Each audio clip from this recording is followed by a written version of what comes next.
Shalom, apa itu yang dalam Tuhan?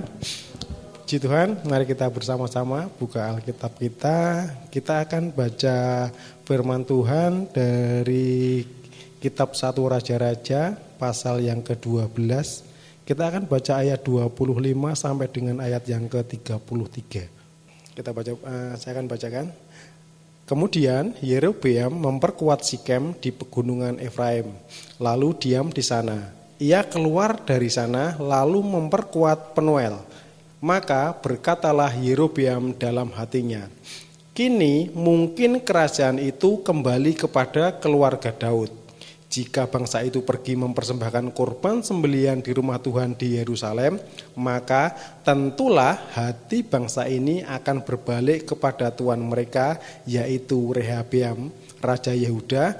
Kemudian mereka akan membunuh aku dan akan kembali kepada Rehabeam, Raja Yehuda. Sesudah menimbang-nimbang, maka raja membuat 2 anak lembu jantan dari emas, dan ia berkata kepada mereka, sudah cukup lamanya kamu pergi ke Yerusalem. Hai Israel, lihatlah sekarang Allah-Allahmu yang telah menuntun engkau keluar dari tanah Mesir. Lalu ia menaruh lembu yang satu di Betel dan yang lain ditempatkan di Dan. Maka hal itu menyebabkan orang berdosa, sebab rakyat pergi ke Betel dan menyembah patung yang satu dan ke Dan menyembah patung yang lain.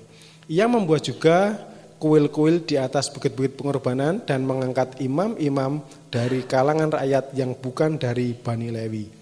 Kemudian Yerobeam menentukan suatu hari raya pada hari yang ke-15 bulan ke-8, sama seperti hari raya yang di Yehuda. Dan ia sendiri naik tangga Mizpah itu. Begitu pula dibuatnya di Betel, yakni ia mempersembahkan korban kepada anak-anak lembu yang telah dibuatnya itu, dan ia menugaskan di Betel imam-imam bukit pengorbanan yang telah diangkatnya. Ia naik ke tangga Mizpah yang dibuatnya di Betel itu pada hari yang ke-15 dalam bulan yang ke-8, dalam bulan yang telah direncanakan dalam hatinya. Ia menentukan suatu hari raya bagi orang Israel, dan ia naik tangga Mizpah itu untuk membakar korban. Puji Tuhan, ini adalah satu bagian kisah Alkitab, bagian di mana kita melihat bahwa seorang hamba yang mendapatkan anugerah dari Tuhan, kemudian kita lihat dari seorang hamba, kemudian dia mulai meniti karir sebagai seorang pekerja, kemudian Raja Salomo melihat kinerja dia yang cukup baik, kemudian dia diangkat menjadi seorang manajer untuk pekerja-pekerja yang membangun kota di kalangan Bani Yusuf. Dan karena kehebatannya itu, akhirnya dia mendapat promo dari Tuhan yang luar biasa. Dia menerima nubuat langsung dari Tuhan melalui Nabi Yahya bahwa dia akan menjadi raja dari sebagian dari orang Israel. Dan ketika Raja Salomo tahu, kemudian Raja Salomo berikhtiar untuk membunuh dia, dan dia melarikan diri ke Mesir sampai dengan Raja Salomo meninggal, dan orang itu namanya adalah Yerobeam. Dan pada malam hari ini, apa yang akan kita renungkan saat ini? Saya percaya kita semua sudah tahu, kita semua sudah paham, dan saya hanya ingin menyampaikan sebuah pengingat aja atau reminder bagi kita bahwa hal-hal yang ini bisa terjadi di dalam kehidupan kita. Tentu kita masih belajar dari Yerobeam seperti yang pernah kita pelajari sekian waktu yang lalu, bahwa Yerobeam dia berasal dari suku yang luar biasa yang namanya suku Efraim. Jadi sebuah suku yang ditetapkan oleh Tuhan sebagai anak sulung Israel. Dan dari suku Efraim ini kita mengenal tokoh-tokoh yang luar biasa. Ada yang namanya Yosua, kemudian ada yang namanya Samuel, kemudian muncul nama yang namanya Yerobeam ini. Dan ini adalah orang yang luar biasa. Dan kenapa dia menjadi orang yang luar biasa? Mungkin salah satunya saya percaya karena memang dia dari benih yang luar biasa. Dari benih Efraim, benih yang Tuhan tetapkan sebagai anak sulung Israel.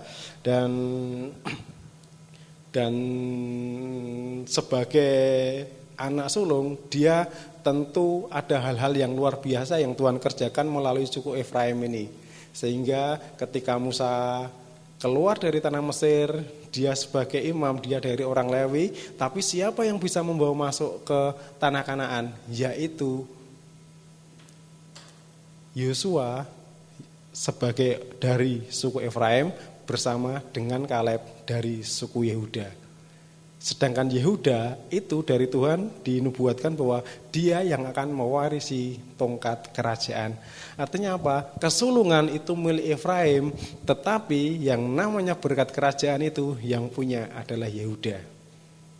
Dan sebenarnya kalau teman-teman baca, Yerobeam itu dia akan menerima kemuliaan yang tanda kutip akan menyamai dari keturunan Yehuda.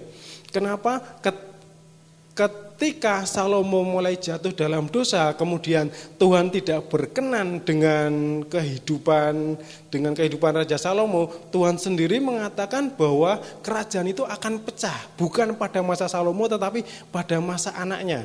Dan kerajaan pecahnya itu kepada siapa? Diturunkan kepada Yerobeam, dan Yerobeam pun dia menerima janji yang sama. Kerajaannya itu akan bisa bertahan terus-menerus kalau dia mau menepati Tuhan. Tapi nanti kalau teman baca, Yerobeam memiliki cerita yang lain. Salah satunya tadi yang kita baca. Jadi dari seorang hamba yang bernama Yerobeam ini kita bisa belajar apa? Kita belajar bahwa ketetapan dari Tuhan itu pasti akan terjadi. Jadi kita bisa mengingat kembali, kita bisa melihat apa yang di firman Tuhan bahwa segala sesuatu yang Tuhan tetapkan itu pasti akan terjadi. Ketetapan yang baik, ketetapan yang mungkin dari dalam pandangan kita tidak baik, rancangan yang penuh sukacita dan damai sejahtera, atau mungkin juga sebuah proses yang membuat kita harus berduka cita, itu akan terjadi. Kalau Tuhan sudah tetapkan itu, pasti akan terjadi. Dan ketetapan Tuhan, kalau kita melihat dari kerajaan Israel ini, ketetapan Tuhan itu ada dua.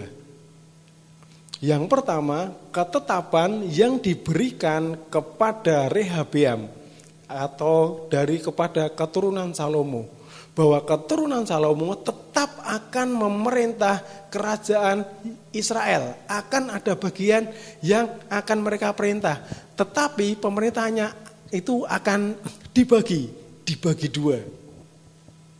Dan yang kedua, datang kepada siapa? Bahwa ketetapan Tuhan untuk Yerobeam dari Israel ini akan sebagian menjadi pengikutnya Yerobeam dan sebagian menjadi pengikutnya Rehabeam. Dan kabar baiknya Yerobeam itu bahkan dia mendapatkan 10 suku yang mau berpihak kepadanya. Sementara Rehabeam sebagai keturunan Daud, sebagai cucunya Daud, dia hanya punya 2 follower suku, yaitu Yehuda dan Benyamin. Jadi kita melihat sebuah ketetapan dari ketetapan Tuhan ini bahwa dua-duanya harus terjadi. Dan karena dua-duanya terjadi, ini kalau kita lihat bahwa ketetapan Tuhan itu bisa berarti adalah sebuah disiplin dari Tuhan bagi anak-anaknya. Disiplin buat siapa? Tentu disiplin buat Rehabeam. Tuhan sudah menetapkan bahwa kerajaan akan terbagi. Dan itu dinubuatkan pada Salomo, keturunannya yang akan mengalami perpecahan itu. Jadi Tuhan pengen menyatakan ketetapannya itu kadang-kadang untuk apa? Untuk mendidik kita, untuk mendisiplin kita supaya apa? Supaya kita sadar akan apa yang telah kita kerjakan. Tentu sadar dari sesuatu hal yang membuat Tuhan tidak berkenan dalam kehidupan kita. Dan kita banyak melihat pola seperti itu di bangsa Israel. Apalagi kalau kita lihat di kisah Hakim-Hakim, mulai dari Otniel sampai dengan Simson, hampir seperti itu. Ketika Tuhan mendisiplin dengan mereka jatuh ke tangan bangsa lain, kemudian setelah mereka bertobat, Tuhan bangkitkan lagi sesuai dengan ketetapannya, membangkitkan seseorang untuk membangkitkan mereka. Dan sementara ketetapan Tuhan ini menjadi disiplin bagi keturunan Daud, ternyata ini menjadi sebuah anugerah bagi Yerobeam. Jadi sementara keturunan Daud dia harus merasakan disiplin, dari disiplin itu ternyata ada akibat yang lain, yaitu mendatangkan anugerah buat Yerobeam. Dan anugerah ini saya pikir ini sangat-sangat luar biasa, karena seperti yang dinubuatkan dalam kitab bahwa mestinya dari suku-suku yang bisa memerintah itu hanya dari suku Yehuda. Tetapi di sini kita melihat bahwa Tuhan memberikan anugerah bagi Yerobeam untuk bisa memimpin bangsa Israel. Jelas anugerah itu sesuatu yang Tuhan berikan bagi anak-anaknya dan tanpa syarat. Tapi saya percaya walaupun anugerah itu diberikan tanpa syarat, tentunya ada tanggung jawab dari orang yang diberi atau yang menerima anugerah ini. Dan kita melihat bahwa Yerobeam dikatakan bahwa dia adalah orang yang tangkas, orang yang cerdas, orang yang cukup hebat, dan dia seorang leader yang luar biasa. Dia memiliki pengaruh untuk bisa 10 suku ikut sama dia. Jadi artinya apa? Secara natural dia seorang pemimpin yang luar biasa, ditambah anugerah yang diberikan kepada dia sehingga dia bisa menerima anugerah akibat disiplin dari Tuhan yang diberikan kepada keturunan dari Daud. Jadi itu yang pertama yang bisa kita ingat kembali, bahwa ketetapan Tuhan itu pasti akan terjadi. Kemudian yang kedua bahwa ketika seseorang menerima anugerah itu artinya apa? Dia adalah orang yang bisa dipercaya. Kita akan baca di pasal yang ke-11 ayat yang ke-31. Saya akan bacakan ya. Pasal yang ke-11 ayat 31. Saya akan bacakan. Dan ia berkata kepada Yerobeam, ambillah bagianmu 10 koyaan, sebab beginilah firman Tuhan Allah Israel, sesungguhnya aku akan mengoyakkan kerajaan itu dari tangan Salomo dan memberikan kepadamu 10 suku. Jadi kita melihat bahwa dari ayat ini ada nubuatan yang Tuhan berikan kepada Yerobeam melalui Nabi Ahia, bahwa Yerobeam akan menerima 10 suku yang akan menjadi bagian yang diberikan kepadanya dari Tuhan. Jadi Yerobeam sebagai penerima anugerah, dia adalah orang yang bisa dipercaya. Artinya apa? Dia bisa mengerjakan bagian dari yang Tuhan berikan kepadanya. Jadi dari ukuran itu Tuhan sudah memberikan ukuran yang luar biasa, di mana Yerobeam bisa menguasai 10 suku. Bayangkan dengan Rehabeam yang hanya 2 suku. Jadi kita bisa lihat betapa kuatnya leadership dari seorang yang namanya Yerobeam ini. Tentu dari segi usia Yerobeam jauh lebih senior daripada Rehabeam. Tapi yang pasti dari hal kepemimpinan Yerobeam sungguh-sungguh kita melihat hal yang luar biasa. Sampai Tuhan percayakan 10 suku kepadanya. Kenapa? Karena dia memang bisa dipercaya. Secara karakter dia bisa dipercaya. Kemudian yang pribadi yang bisa dipercaya itu apa? Kita baca di ayat yang ke-38, pasal yang ke-11. Dan jika engkau mendengarkan segala yang kuperintahkan kepadamu dan hidup menurut jalan yang kutunjukkan dan melakukan apa yang benar di mataku dengan tetap mengikuti segala ketetapan dan perintahku seperti yang telah dilakukan oleh hambaku Daud, maka aku akan menyertai engkau dan aku akan membangunkan bagimu suatu keluarga yang teguh seperti yang kubangunkan bagi Daud, dan aku akan memberikan orang Israel kepadamu. Kita melihat janji Tuhan yang luar biasa kepada Yerobeam. Jadi dia mesti mengerjakan bagian yang Tuhan berikan kepadanya. Tuhan akan berikan 10 suku kepadanya, tetapi ternyata ada syaratnya. Yaitu ada perintah-perintah dan ketetapan Tuhan yang gak boleh dilanggar. Jadi Tuhan sudah memberikan rambu-rambu bahwa kalau kamu nanti setelah kamu menjadi pemimpin dan mendapatkan kerajaan itu, kamu mesti mengikuti ketetapan Tuhan ini. Kamu ini loh rambu-rambu yang berikan kepadamu. Dan janjinya apa? Janjinya itu benar-benar bahwa Tuhan memberikan janji yang luar biasa. Kalau bagimu, aku akan membangunkan bagimu suatu keluarga yang teguh seperti yang kubangunkan bagi Daud. Jadi janji yang Tuhan berikan kepada Daud juga diberikan kepada Yerobeam. Bukankah ini hal yang luar biasa? Dari sisi spirit, Yerobeam dia membawa yang namanya hak kesulungan. Dia membawa anugerah kesulungan dari Tuhan, sementara dari suku Yehuda itu mereka menerima anugerah yang namanya kerajaan. Dan ketika Yerobeam diberikan nubuatan ini, ketika dia mau menuruti ketetapan Tuhan, apa yang diberikan kepada Daud itu dijanjikan kepada Yerobeam. Artinya apa? Yerobeam bisa memiliki keduanya ini.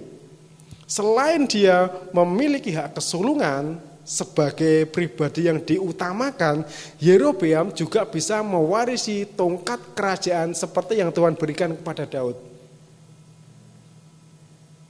Ini adalah orang yang bisa dipercaya ketika Tuhan sampai menyatakan itu. Kemudian satu lagi, kita baca di ayat yang ke-39. Dan untuk itu aku akan merendahkan keturunan Daud, tetapi bukan untuk selamanya. Maksudnya apa? Dari hal ini saya menangkap bahwa walaupun aku memberikan janji kepadamu Yerobeam, ini kata Tuhan, kamu akan aku buat sama seperti Daud, tetapi keturunan Daud tidak akan kurendahkan untuk selama.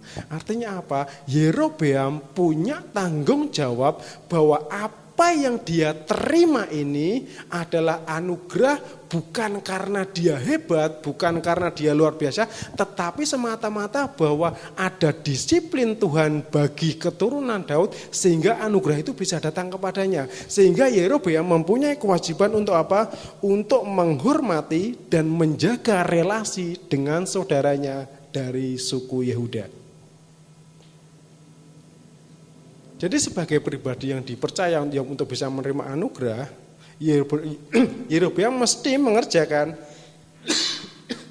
apa yang menjadi bagian yang Tuhan berikan kepadanya. Kemudian dia mesti menuruti rambu-rambu yang telah Tuhan berikan, dan juga dia mesti menjaga dan menghormati relasinya dengan saudara-saudaranya. Jadi buat kita, kalau kita itu pengen menjadi pribadi yang bisa dipercaya, yuk apa yang dipercayakan kepada kita, kita kerjakan dengan sungguh-sungguh, kita kerjakan dengan baik. Tentu ada rambu-rambu yang pasti ada, yang pasti kita tahu yang diberikan kepada kita. Yuk kita turuti rambu-rambu itu. Ketika kita menuruti rambu-rambu itu akan ada, saya percaya akan ada hal-hal yang mungkin tidak berkenan dengan orang-orang di sekeliling kita. Dan Tuhan minta supaya apa? Supaya kita tetap menghormati mereka dan menjaga relasi kita. Jadi reminder yang pertama, ketetapan Tuhan pasti terjadi. Reminder yang kedua, bahwa setiap orang itu bisa menjadi pribadi yang bisa dipercaya. Kemudian yang ketiga, reminder yang ketiga, kelimpahan dan kekuasaan bisa membuat orang berubah setia. Pasal yang ke-12 ayat 27. Ya. Jika bangsa itu pergi mempersembahkan korban sembelihan di rumah Tuhan di Yerusalem, maka tentulah hati bangsa itu akan berbalik kepada Tuhan mereka, yaitu Rehabeam Raja Yehuda.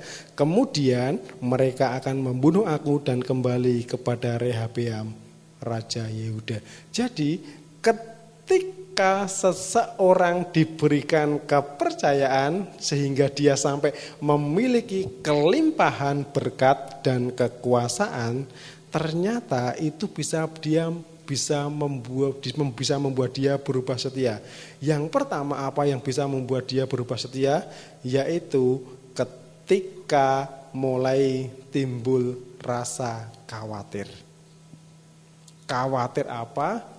Tentu akan khawatir kehilangan apa yang sedang dia miliki pada saat itu. Apa yang dimiliki Yerobeam pada saat itu? Paling tidak dia memiliki pengaruh yang luar biasa.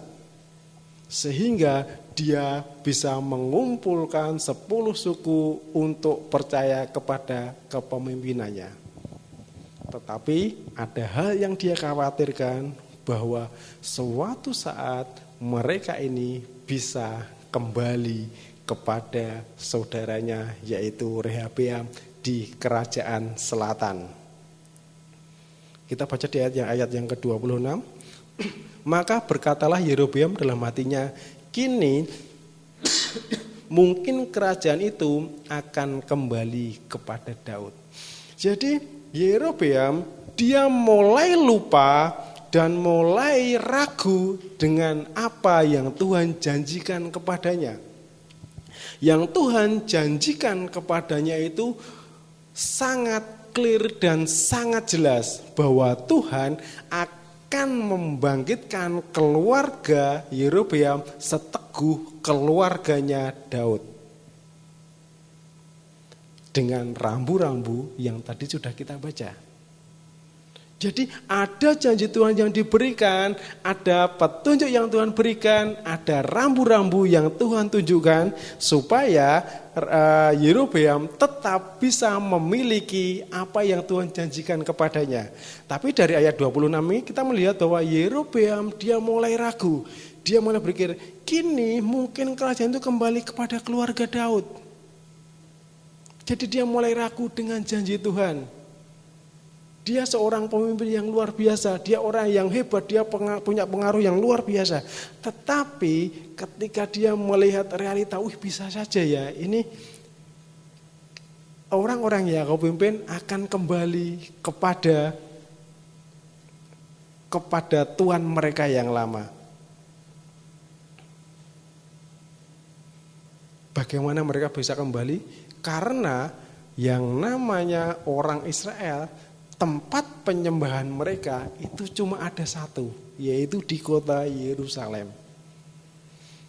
Jadi ketika orang Israel mereka beribadah, mau tidak mau mereka pasti akan datang ke kota Tuhan, yaitu di Yerusalem. Dan ini yang membuat Yerobeam cemas. Kenapa? Karena pusat penyembahan ada di Yerusalem.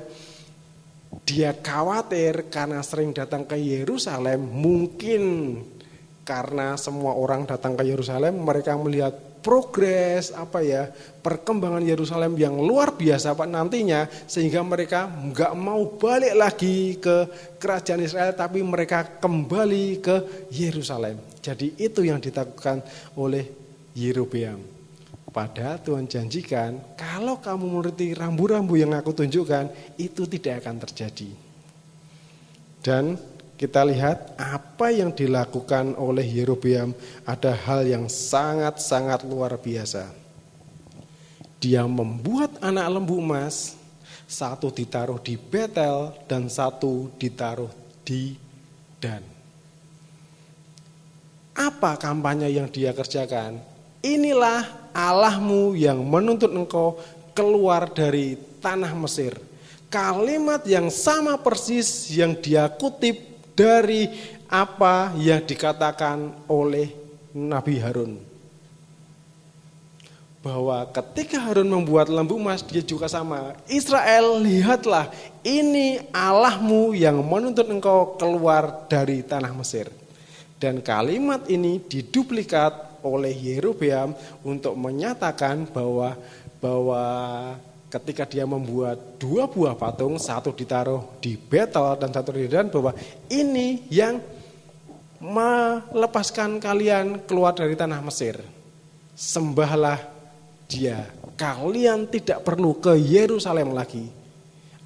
Di sini ada tempat untuk kalian bisa menyembah Tuhan. Yang satu ditempatkan di Betel. Betel itu apa? Nanti teman-teman silahkan searching sendiri ya. Kenapa ditaruh di Betel dan kenapa ditaruh di Dan. Nanti silahkan searching ada apa dengan Betel dan ada apa dengan Dan. Tapi yang pasti itu adalah 2 tempat istimewa di mana Yerobeam memikirkan dengan sangat matang kenapa dua patung lembu itu ditaruh di sana. Dan akibatnya seluruh orang Israel mereka tidak ke Yerusalem lagi, tetapi mereka pergi ke Betel dan ke Dan dan sujud di depan anak lembu emas itu. Sehingga dikatakan bahwa orang Israel berdosa.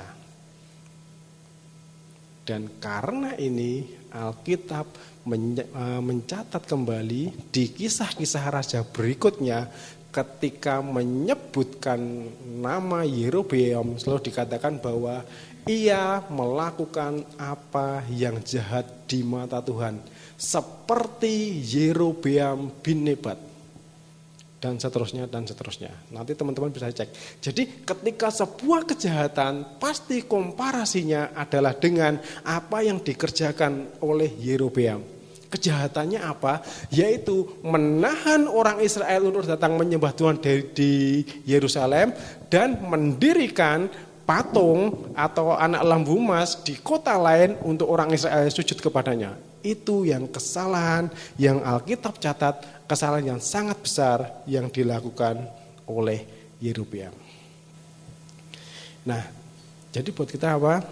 Saya percaya tadi apa yang saya sampaikan teman-teman sudah biasa dengar, kita semua sudah ngerti, tapi ini boleh mengingatkan kita kembali bahwa kalau saat ini kita dalam kondisi yang baik atau mungkin kita dalam kondisi yang tidak baik, bahwa kita bisa belajar bahwa ketetapan Tuhan itu pasti akan terjadi, dan ketetapan Tuhan yang diberikan kepada orang yang dipercaya itu juga pasti akan terjadi.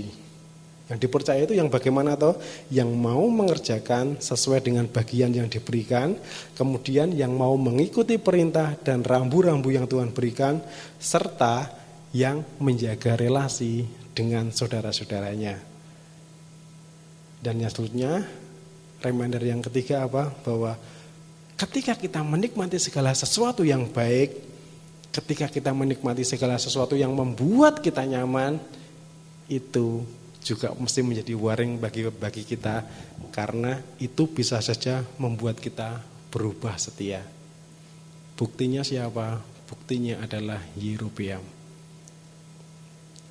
Kalau Yerobeam dia seorang yang cukup cerdas, seorang leader yang luar biasa, dia menerima nubuat langsung dari Tuhan.